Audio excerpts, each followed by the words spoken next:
The sun wasn't even fully up yet, but Saitama was already dressed and annoyingly energetic. He practically kicked down the door to the apartment where Fubuki and Tatsumaki were staying. Alright, up and at 'em. You two, morning training starts now. Fubuki groaned from under a pillow, her voice muffled. Sensei, what time is it? Tatsumaki, floating a few inches above her bed in her pajamas, shot a death glare. Are you insane? Go punch a meteor or something? We're sleeping, Saitama just grinned, yanking the blankets off Fubuki. Nope, stamina training, you both need it. Get dressed, sport stuff, let's go. 10 minutes later, both sisters stood outside, looking very unhappy in matching black sports bras and running shorts. Fubuki was trying to be optimistic. Tatsumaki just looked like she wanted to throw a building at him. So what's this brilliant training plan of yours? She sneered.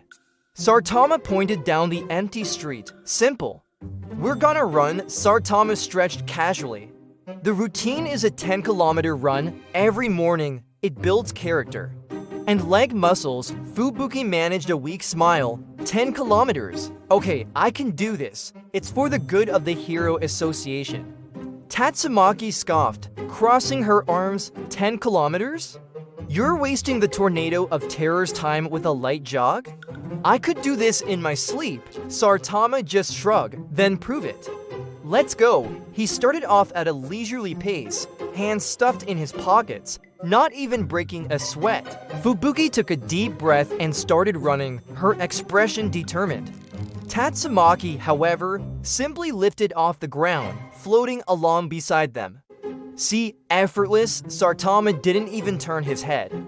Feet on the ground, Tatsumaki, this is running, not floating. He gently tapped her ankle with his finger, and her psychic power fizzled, causing her to stumble onto the pavement. Hey, she yelped, scrambling to her feet. No cheating, Saitama called back cheerfully.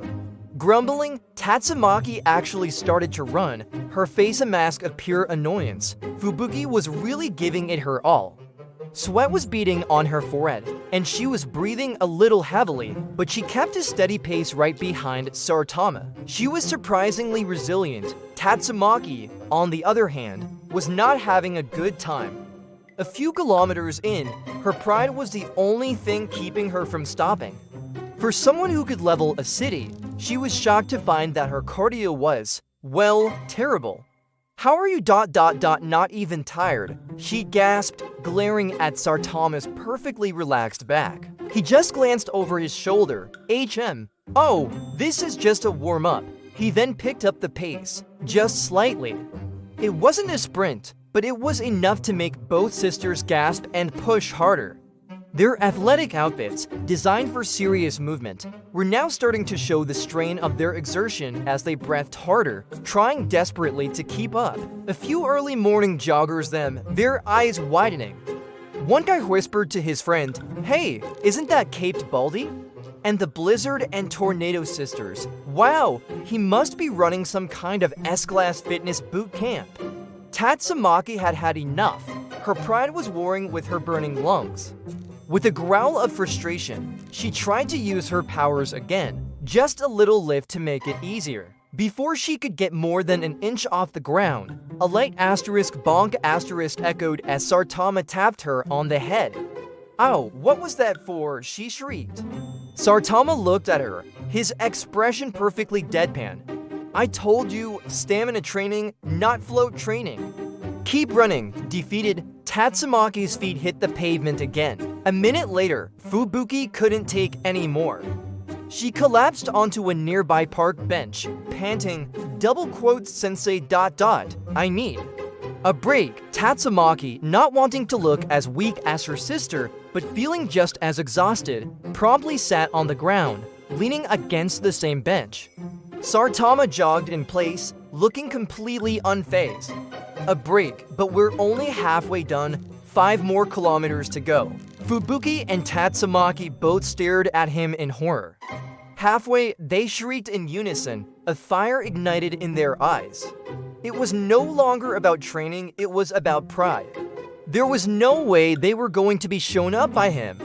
With a shared, unspoken agreement, they both shot to their feet and broke into a desperate sprint. Fubuki's form was a little sloppy, and Tatsumaki ran with pure, unadulterated rage, but they were moving. They flew past Saitama, who just continued his infuriatingly casual jump behind them. Watching them go, they weren't going to let him win. They powered through the last few kilometers, driven by nothing but sheer willpower and the desire to wipe the smug, placid look off Saitama's face. They finally reached the starting point, collapsing in a heap. Fubuki lay flat on the grass, just trying to get air back into her lungs. Tatsumaki, on her hands and knees, pointed a shaky finger at Saitama. I'll get you back for this ... double quotes. Saitama just blinked, sipping a water bottle he'd seemingly pulled from nowhere. Good job, you finished. Get some rest. Tomorrow we do 20 kilometers. A beat of stunned silence, followed by blood-curdling screams that echoed through the entire city.